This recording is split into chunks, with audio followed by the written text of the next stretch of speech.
Why does a 9-hour flight home feel less like a homecoming and more like being sentenced back to a smaller, colder version of your own life? That's the raw question haunting thousands of European travelers as they stand frozen at the departure gates of American airports, watching their happiest selves disappear behind security glass. Stay with us for the next few minutes, hit like and follow along, because what happens to these travelers next will genuinely wreck you. The tears at those gates were never really about leaving people behind. They were about leaving behind a warmer, freer version of themselves, a person who only seemed to exist somewhere between Walmart parking lots and open highways. Back home in London or Paris, that same person folds themselves back into cramped stairwells and grey mornings, where a closed face is simply the local uniform. They remember the easy small talk, the roads that never seem to end, the strange calm of walking outside at midnight without a flicker of fear. Things they once assumed only existed in movies. Come with us into the world of these emotional refugees, people quietly obsessed with a country that isn't theirs, and try to understand why they can't stop talking about it. Forget the tired postcards of Europe's timeless charm. The uncomfortable truth is that plenty of Europeans don't realize how small their lives have become until their shoes touch American pavement for the first time. It isn't ordinary jet lag. It's something closer to a diagnosis: space suffocation, cured instantly on arrival. Take the account of one Welsh expat who spent 6 years living stateside after relocating from Wales straight into rural southern Maryland, later crisscrossing 43 different states along the way. According to him, there's a long list of everyday things Americans barely notice anymore, but which visiting Europeans, including one particular German tourist, keep rediscovering like buried treasure. First on the list, air conditioning. He describes buying a unit for his UK home purely because the alternative, roasting through a British heatwave pushing 37 or 38 degrees Celsius, nearly 100 Fahrenheit, was unbearable. In America, cooled air is simply everywhere, in nearly every restaurant, mall, and office, whereas back home, it remains a luxury reserved for the newer buildings. Second, the sheer width of the roads. He still mourns the pickup truck he had to abandon before returning to the UK, useless on Welsh single-lane country roads, whereas American streets swallow any size vehicle without complaint, making spatial anxiety a non-issue. Third, supermarkets the size of small cities. He'll admit some British grocers actually beat their American counterparts on quality, but the square footage of a BJ's, a Safeway, or a super Walmart dwarfs anything back home, functioning more like an indoor shopping mall than a grocery store, stretching from bargain bin to premium without ever running out of options. Fourth, something he says Americans take completely for granted: how distinct every city feels. Chasing that variety, he made a point of visiting Washington, D.C., Baltimore, New York, Seattle, Los Angeles, San Diego, Tampa, Miami, and Las Vegas, noting that plenty of locals living 20 minutes from these hotspots never actually go, always assuming there's time later. Yet catching the New York skyline still gets him every time. Fifth, national parks, chronically underrated by locals, mostly because reaching them from a big city takes real effort, even though some of them are staggering. And finally, refills, specifically the kind you get at chains like Red Robin or Outback, where fountain drinks simply keep coming, free for as long as you want them, a concept nearly extinct across the UK and Europe. Picture this. American highway lanes average 3.6 to 3.7 meters wide, nearly double the pinched, twisting backroads of Wales or Scotland. Those sprawling 10 to 12 lane interstates do more than move traffic. They rewire a visitor's entire nervous system into something new: spatial dominance. In England or France, parking is closer to hand-to-hand combat. And in America? A single Walmart or Buc-ee's parking lot can rival the footprint of a small Swiss village. Look at these Costco spaces, one tourist marvels on camera. Look how wide they are. Just look at them. Give us parking like that back home, please. You fling open the door of a full-size SUV without holding your breath, without praying you haven't dinged the car beside you. That constant background hum of spatial anxiety just evaporates, replaced by something closer to liberation. People can spot a tourist from a mile off, one traveler laughs. But look how tiny this truck makes me look. The wheel comes up to my hip. The door handle is at my head. I'm obsessed. I want one. A British visitor living stateside puts it simply. Her favorite, oddly specific joy is throwing her car door fully open in a parking lot and not coming remotely close to hitting the car next to her.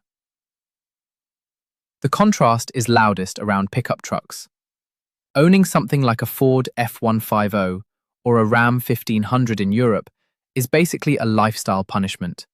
You can't squeeze it down medieval streets, you can't park it anywhere, and the taxes will gut your bank account.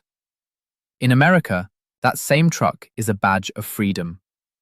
What genuinely blows our minds as a British couple touring the States, one pair says on camera, gesturing at towering RVs and fifth-wheelers, is just how enormous everything is here. We thought our own 25-foot RV was big until we pulled into this RV park and it suddenly looked like a toy next to everyone else's. Then there's the architecture. No fences, 360-degree views spilling straight into mountains and forest, instead of brick walls pressed against brick walls. Detached, single-family homes with zero shared walls and zero neighbor noise. A fantasy that feels almost obscene to younger Europeans stuck in cramped cities. This is the America nobody shows you, one tourist says, standing in a small town outside Petoskey that looks lifted from a storybook.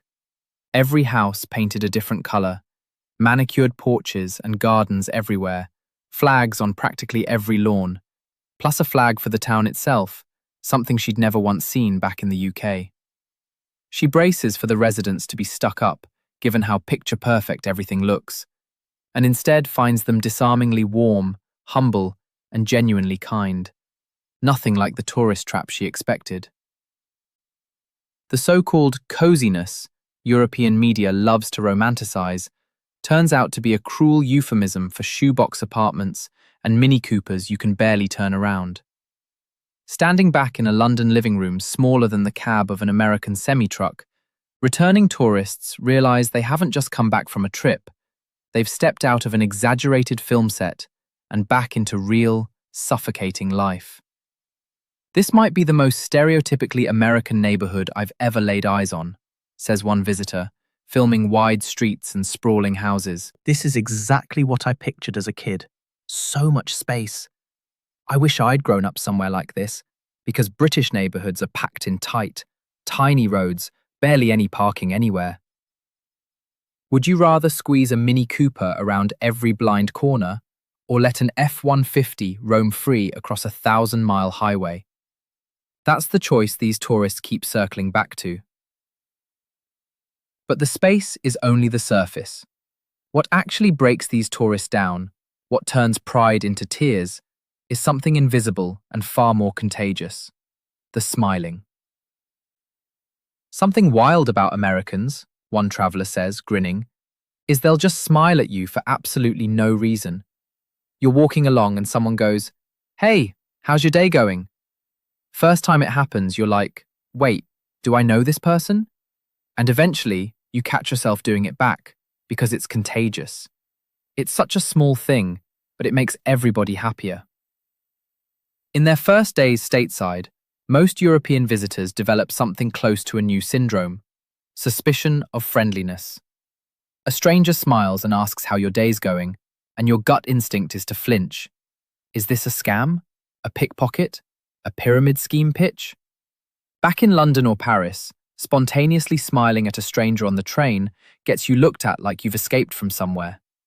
People move through their days with their heads down, faces closed off, drifting past each other like ghosts. In America, "How's your day?" isn't performance. It's just how people acknowledge that another human being exists in front of them. Why is everyone here so friendly to strangers? One bewildered tourist asks straight to camera. In the UK, people don't do that. They don't want to talk to you. They hide from you. Here, every street I walk down, someone starts a real conversation with me. It's honestly getting me down being back home. I miss people talking to me constantly. I feel alone here. Someone sneezes down the block, and a total stranger 10 meters away shouts, "Bless you," with real enthusiasm. A shop employee will chat with you for a full hour about a shirt they know you're never buying.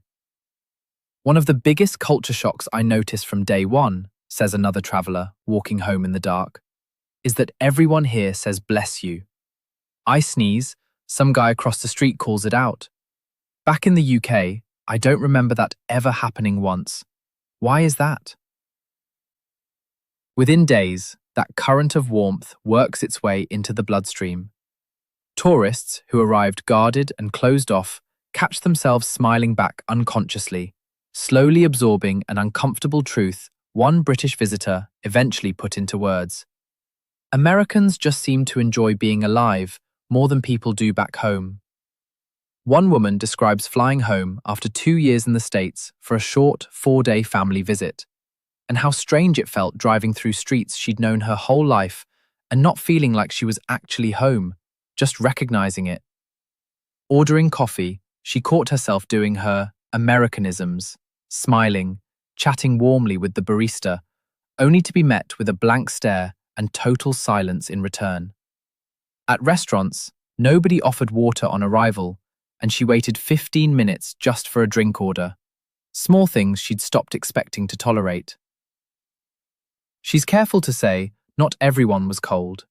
Some interactions genuinely surprised her, but she came away feeling like she no longer fully belonged in either country, constantly complimented on her accent in the US, yet oddly foreign back home too. Walking her old neighborhood, she found new appreciation for how beautiful the houses actually were, straight out of an English storybook, but ultimately, the trip only confirmed how happy she is settled in America now, especially watching her husband instantly slide back into old friendships while everyone teased him for turning fully American, especially after landing a job at, fittingly, an American smokehouse barbecue joint. I stepped outside my apartment to go for a walk, another traveller says, and people are just waving at me, which is wild, because back in the UK, nobody waves at a stranger on the street. If anything, they're sizing you up like they want to fight. Here, people wave and smile, and it's just nice.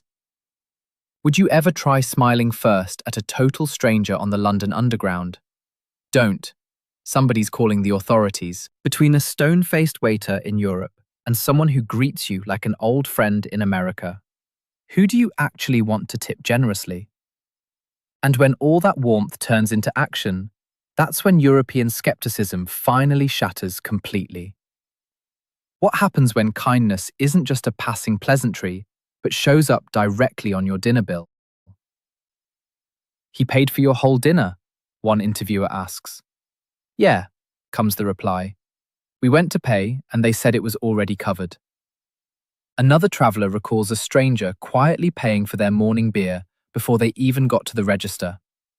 Someone else describes a police officer buying hot food for strangers inside a 7-Eleven, unprompted, plus getting their subway fare covered on top of it, something they insist would never happen back in Scotland.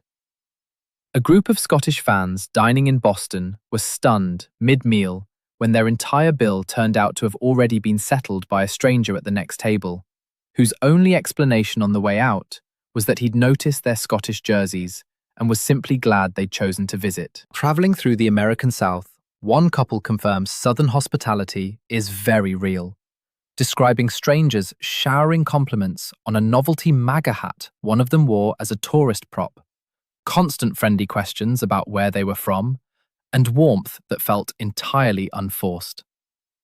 Behind the scenes, this pay-it-forward culture runs deeper than isolated stories.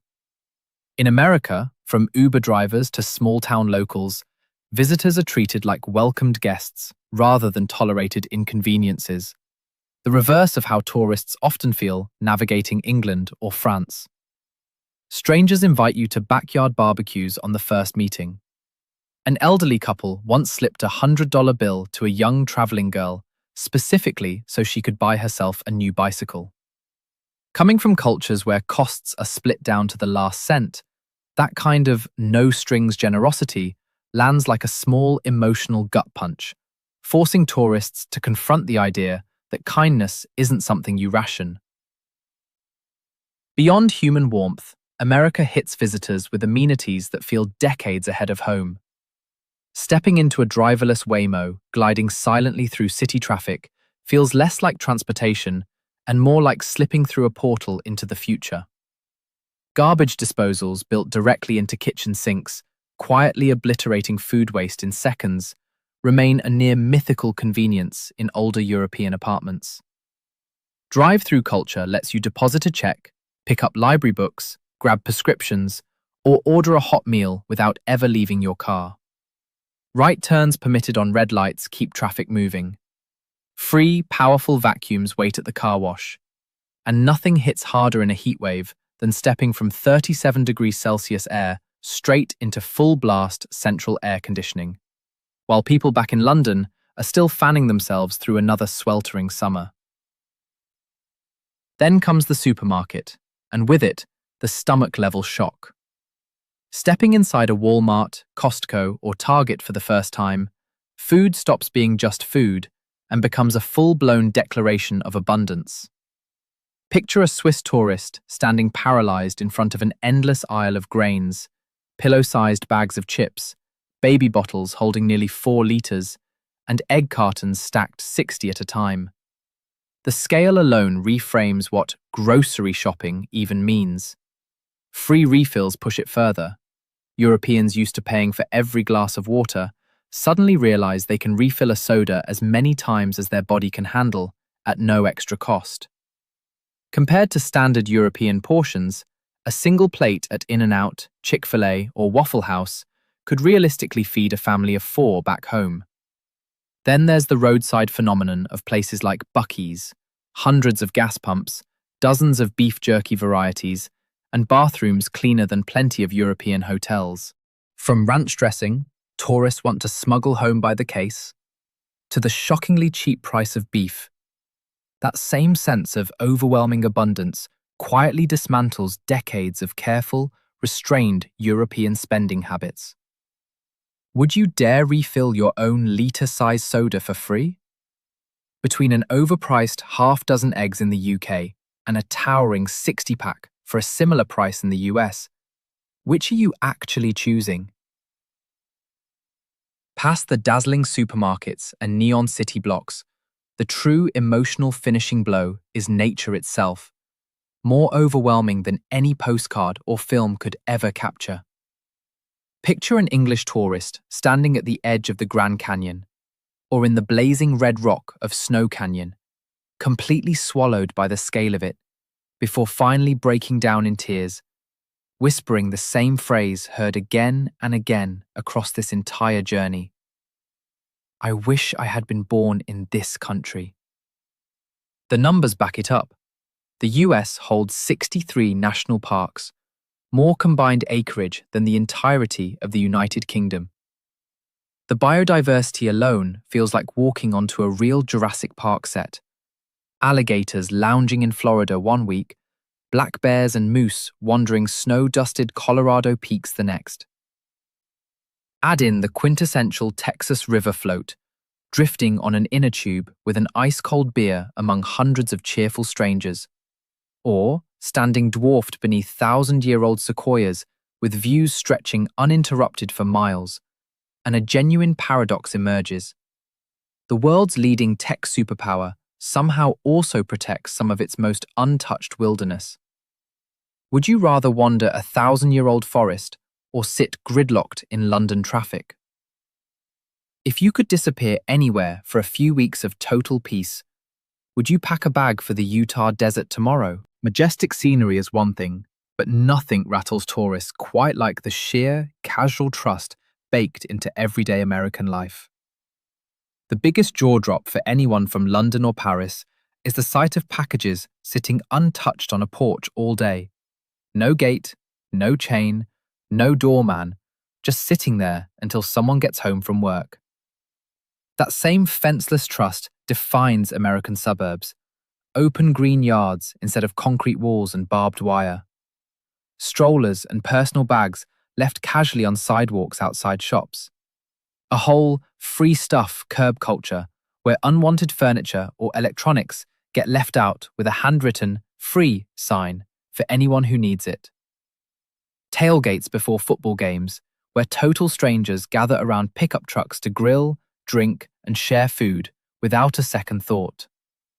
Small towns where doors stay unlocked and neighborhood police feel more like community than authority.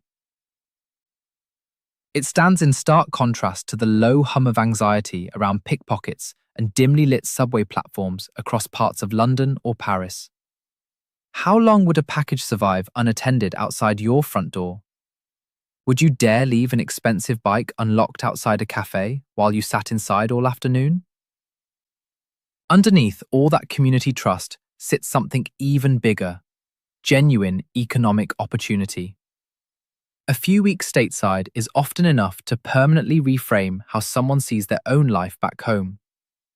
America isn't just a scenic getaway, it's a relentless economic engine, and the transatlantic pay gap has rarely felt sharper. A software engineer, a nurse, even a retail store manager can often out-earn their UK or French counterpart by 2 to 3 times over. Layer that against Europe's ongoing cost of living squeeze, rising energy bills, rising grocery bills, and American abundance starts to look less like excess and more like relief. UK housing prices have climbed more than 50% over the past half-century, while wages crawled along far more slowly, quietly closing the door on home ownership for younger generations in historic cities. Meanwhile, in booming states like Texas or Florida, a spacious home and a full tank of gas for a pickup truck can still feel genuinely within reach for someone willing to work hard. But money alone isn't the full draw. It's the American tolerance for risk, the willingness to back even a shaky startup idea with real enthusiasm, compared to the more skeptical, cautious instincts common across Europe. That financial breathing room, paired with real freedom, is what pushed one British tourist to admit bluntly on Reddit that they used to think they were comfortable, until they saw firsthand just how far behind Europe had fallen. Would you rather grind your entire life away just to afford rent on a cramped flat, or earn enough to actually live while you do it? If a job offer landed in your inbox tomorrow for America, would you pack up and go? The moment the wheels finally leave the tarmac, leaving behind those wide streets, those easy smiles, that sheer expanse of open country, reality lands hard. The tears rolling down European faces on departure day were never just about the end of a vacation. It was the ache of realizing they were leaving behind a freer, livelier, happier version of themselves. America isn't flawless, but somehow it managed to briefly free these travelers from cramped matchbox apartments, cold stares, and a quiet frustration they didn't even realize they were carrying. They flew home carrying one question the whole way back. Are we actually living, or just existing inside beautifully decorated boxes? What about you? If you could choose where you were born and raised, would you pick the ancient, quiet charm of old Europe, or the freedom, generosity, and sheer scale of America? Have you ever felt like a stranger in your own hometown after time away? Would you trade a cramped city flat for a house with a yard and no shared walls? Could you live somewhere strangers smile at you for no reason at all? If this gave you a fresh way of looking at things, hit like, share it with someone who needs to see it, and subscribe so you don't miss the next one. Turn on notifications so you catch it the moment it drops. This video is a compilation built around personal travel experiences and public discussions shared on social media, reflecting individual perspectives rather than verified fact. It isn't meant to mock, generalize, or diminish any country, culture, or institution, and it doesn't speak for every resident or visitor of the places mentioned. Viewers are encouraged to look into these experiences independently and draw their own conclusions.